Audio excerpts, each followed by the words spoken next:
Hey friends, welcome back.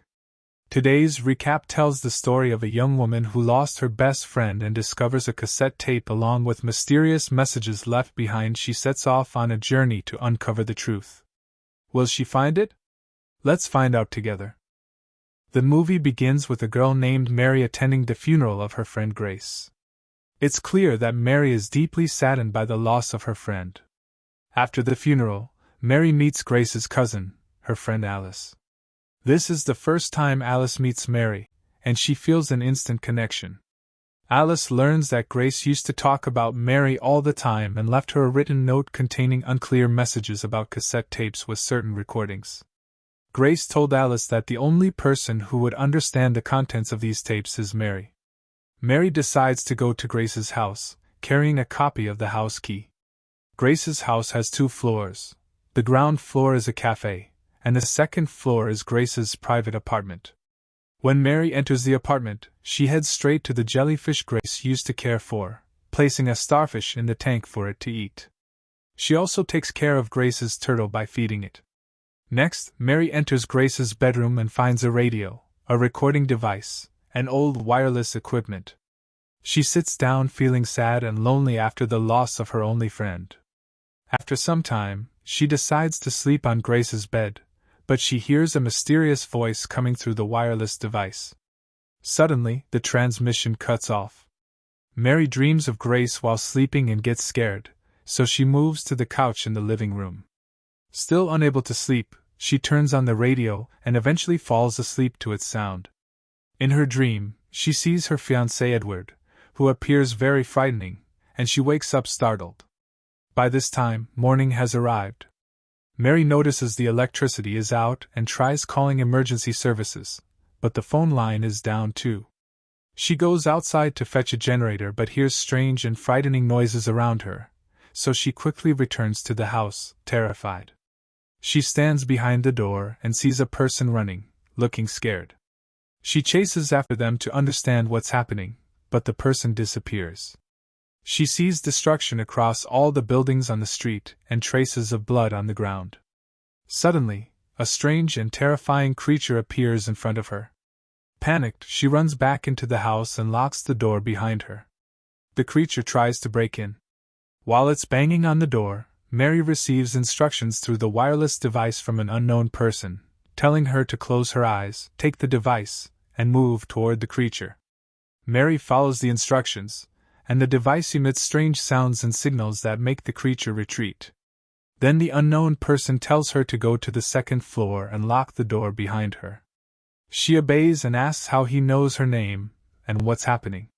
He explains that he learned everything through sound signals and waves and tells her that he knew Grace. Mary learns from the unknown person that Grace had discovered strange signals. He explains that he and Grace had been working together to solve the mystery of these signals, which are connected to the strange creatures. He asks Mary to cooperate with him to uncover the secret hidden in the signals. He also tells her that Grace left certain things in the apartment for Mary so she could continue what Grace had started. Then the transmission cuts off, and Mary feels scared and panicked, not knowing what to do. She finds an envelope containing a golden cassette tape with the words, "The signal mix will save the world." Curious, she decides to play the tape. She also finds another cassette labeled with the number 7, so she removes tape number 7 from the recorder and puts in the one she just found in the envelope, then plays it. Mary hears her friend Grace's voice saying that she recorded this tape specifically for Mary because she knew no one else would believe her. Grace explains that a group of people had managed to access a set of strange signals and sound frequencies, but they never revealed them. Grace had been helping these people gather the rest of the signals, searching for them across all types of transmission waves on Earth. Grace tells Mary that the signals are connected in a specific sequence, and that she managed to figure them all out. Mary learns that these signals are linked to strange creatures from another planet, and that these creatures move and act through the signals and frequencies Grace discovered. Grace emphasizes that Mary must gather the tapes, control the strange creatures, and solve the puzzle of the signal sequence. She explains that there are 7 cassette tapes in total, recorded with songs Mary and Grace used to listen to together. Grace tells Mary that she trusts her abilities and believes Mary can find all the tapes and solve the puzzle. The tapes have been hidden in different locations around the city, and it's Mary's responsibility to locate them. Grace stresses that the decision is hers, either save the planet or live alone in a world without other humans. Mary becomes anxious and confused, unsure how to act. She picks up a photo of herself with Grace. Suddenly, the electricity goes out. She steps outside to figure out the cause, and as she walks around the house, she hears strange signals and senses something approaching her. She suspects it might be one of the strange creatures, so she grabs a stone from the ground to defend herself.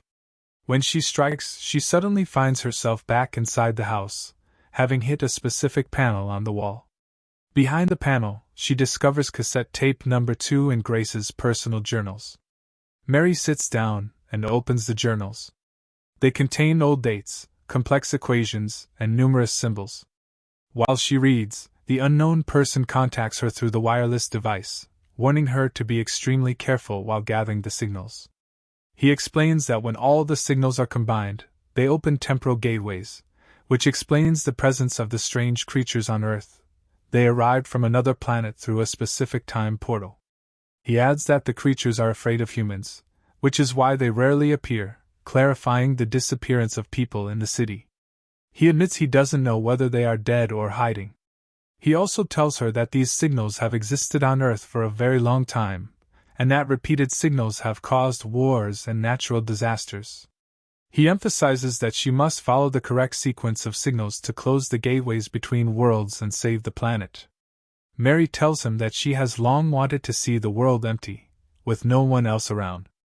This time, she is the one cutting off the transmission with the unknown person. She ultimately decides she will not gather the signals and will not save Earth, because she is enjoying life the way it is. Days go by, and one night Mary dreams of a terrifying monster attacking her. She fights it with all her strength, but when she wakes up, she finds that she has hit the wall, her hands are badly injured, and they're bleeding. Mary decides to listen to her friend Grace's tapes again, paying close attention to everything Grace says. From Grace's words, Mary learns that there is a map on one of the walls of the house, showing all the places where Grace hid the cassette tapes. Mary searches for the map, finds it, and identifies all the hidden tape locations. She prepares herself and begins her journey to collect the tapes. The first stop is the supermarket. Mary searches every corner until she finds tape number 3. While exploring, she notices bloodstains on the floor and follows them to the supermarket's storage room, where she discovers a dead body. Terrified, she rushes out of the supermarket. As she walks down the street, she hears strong signal sounds, and suddenly one of the strange creatures appears and starts chasing her. Mary runs as fast as she can, using the cars on the street as obstacles. The creature tries to break a car window to attack her. Mary then plays tape number 3 at full volume, closes her eyes, and after a while, she finds herself under the car, and the creature has disappeared. Next, Mary goes to the cinema and enters the screening room with a ticket showing a specific seat number. Grace had left the ticket with her journals. Mary finds the seat and discovers cassette tape number 4 underneath it. She leaves the cinema to continue her journey, but she encounters a huge, terrifying creature glowing with light. At night, she returns home, but before entering, another strange creature appears. Scared, she falls to the ground, takes the recorder from her bag, and plays tape number 4. The creature hears the signals from the tape and disappears. Mary enters the house and heads to Grace's bookshelf to search for tape number 5. She finds it, exhausted from walking all day. Sitting down, she reflects on everything she has discovered so far and wonders if it's all a dream or reality. She tells Grace that what matters to her is being alone. She explains that her strange, frightening dreams, where she feels her limbs falling apart, are symptoms of withdrawal and her desire to distance herself from the world. Mary explains that she feels guilty for leaving Grace alone during her illness and never checking on her. Grace tells her she forgives her, but Mary admits there's something else making her hate life. She had betrayed her fiancé, Edward. Grace advises Mary to accept life with all its sweetness and hardships, and to decide whether she wants to save the world or leave it as it is. The next day, Mary decides to listen to tape number 4 because it contains a song she loves. While listening, she also hears strange signals and frequencies within the song. She imagines herself on a film set, holding the clapperboard and filming a scene where she meets the young man she betrayed Edward with. Terrified, she removes her headphones. Later, she calms down and plays the tape again, imagining herself facing Edward, who is upset because she betrayed him. Feeling regret, Mary imagines herself with the young man she betrayed Edward with on the beach, dragging him into the water before she can actually betray Edward. She removes her headphones and returns to reality. Mary leaves the house to look for cassette tape number 6. Suddenly, a strange creature appears, but she realizes it cannot see her and walks past without noticing her. She reaches the radio station and finds tape number 6, completing her collection of all 7 tapes. Using the equipment at the radio station, Mary adjusts the frequencies and plays the tapes containing the signals for the strange creatures. Nothing seems to change around her until the unknown person contacts her via the wireless device, telling her that the order of the tapes she played did not close the portals between worlds. It actually opened new ones for the creatures. Mary gathers the tapes and notices letters forming the phrase, "Forgiveness and forgetting." She plays the tapes in the order dictated by the letters and then heads to one of the time portals. Entering it, she experiences her memories as if on a cinema screen. She struggles to deal with her guilt, and all that's happening serves as a way for her to escape her pain. The film concludes with these events. If you enjoyed the movie, give it a like, leave your thoughts in the comments, and don't forget to subscribe to the channel.